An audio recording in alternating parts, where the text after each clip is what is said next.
আবারও বৃষ্টি শুরু হয়ে গেল। যা বৃষ্টি হচ্ছে তাতে তো মনে হচ্ছে এবার মাঠঘাট সব ডুবে যাবে।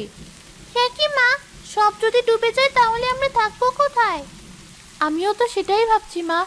এমনিতেই আমরা যেখানে থাকি সেটা অনেক নিচু জায়গা। তাহলে কি আমরা ডুবে যাব মা? জানি না মা। আর দেখ, তোর বাবা আজ এখনো বাড়ি ফিরলো না।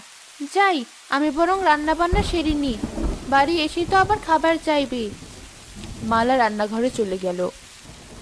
তখনই তার স্বামী কবির এলো।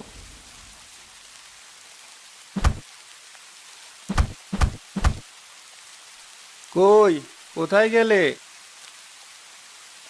তুমি এসেছো? আমি তো ভাবলাম বাড়ির কথা ভুলেই গেছো। কি যে বলো না। মা ঋতু, গামছাটা আন দেখি, একদম ভিজে গেছি।